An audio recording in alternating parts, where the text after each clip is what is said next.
What's going on, family? I'm Scrapbook Boxing, Museum of the Forgotten Fisticuff series. Let's start off our 10 greatest black middleweights of all times with the Georgia Deacon, Theodore Tiger Flowers. Now, Flowers was born August 5th, 1895 in Camilla, Georgia. He weighed 160 pounds and stood 5 foot 10 inches. And he was managed by Walk Miller. Began his boxing career 1918 and ended in 1927. He would unfortunately die on the operating table from an eye procedure. Unfortunate for him.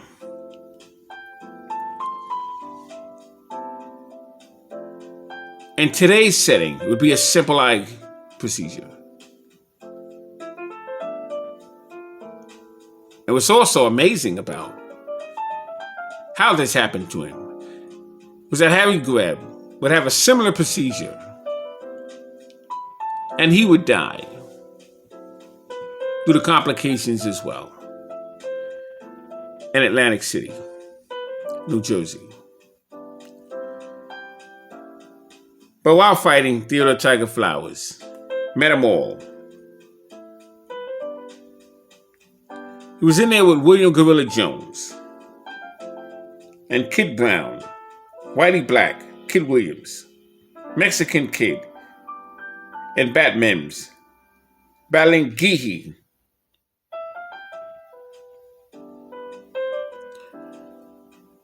In 1922, he would take on Sam Langford, and he'd be stopped in 2 rounds. He'd be stopped by Kid Norford.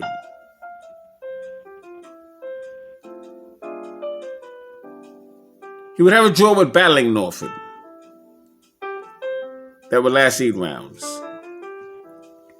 1923.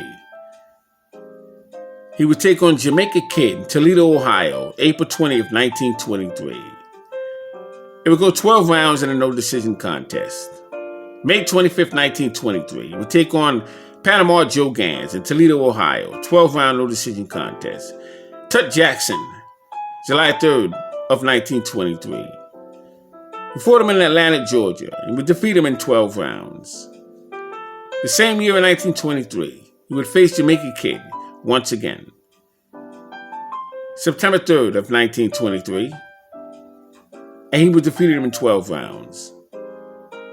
George Robinson, November 7th, 1923. It would be a 12-round draw.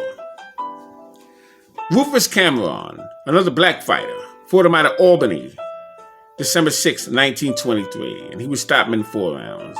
And 24, he had over 23 fights. 2 fights, November 10th alone. He would take on Jerry Hayes in Philadelphia, stopping him in 2 rounds. And then Huey Clemens in Philadelphia, and he stopped him in 2 rounds. Now, there was a fighter by the name of Jack Townsend. Fought him in Philadelphia, knocked him out in 5 rounds, December 15th of 24. Jack Townsend would train in Stillman's Gymnasium. 1925, Tiger Flowers would be in the ring with Ted Moore and Jack Malone, Chuck Wiggins, and Frank Moody. Take on Jack Delaney twice, Dan Dowd, and Lee Anderson. 1926, February 28th to be exact, New York's Madison Square Garden. He would defeat Harry Greb in 15 rounds and become the first black middleweight champion of all times.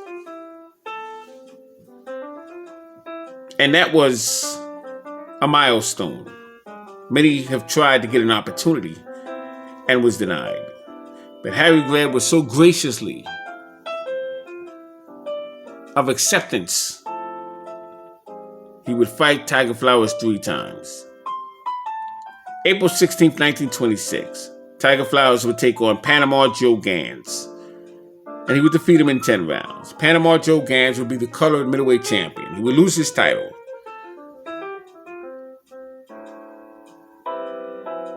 to a young man out of Harlem, and his name was Larry Estridge. Larry Estridge was a southpaw. Reminded me of Marvin Hagler, but he could punch. He could really punch. Tiger Flowers would be in the ring with Lee Anderson in 26. And he would stop him in 2 rounds. July 11th, 1926 of that year. Maxie Rosenblum, November 22nd, 1926. Fought him in Boston, Massachusetts. He would lose to him on a foul in 9 rounds.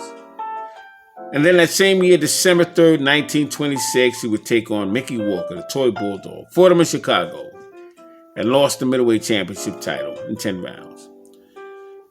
Now, Mickey Walker was managed by Jack Kearns. Jack Kearns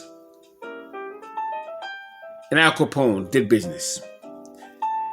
And many thought, in fact they knew, Theodore Tiger Flowers did not win that fight with Mickey Walker. I'm sorry, Mickey Walker did not win that fight with Theodore Tiger Flowers. Flowers lost the fight, but he got jobbed. And Walker didn't give Theodore Tiger Flowers a rematch. He would eventually move up to the light heavyweight division. Flowers would also take on Tut Jackson, January 7th, 1927 in Grand Rapids, Michigan. He stopped him in 2 rounds. Leo Lomsky, January 22nd, 1927, Los Angeles, California. He would lose to Leo Lomsky in 10 rounds. But then he would take on Soldier Jones, March 29th, 1927, in Atlanta, Georgia. He would stop him in 1 round. He was in the ring with Chuck Wiggins, May 13th and May 27th of 1927. Buffalo and Grand Rapids, Michigan. Defeated him both times in 10 rounds. Maxie Rosenblum, July 3rd, 1927. He fought him in Chicago and had a 10 rounds with him, a 10-round draw with him.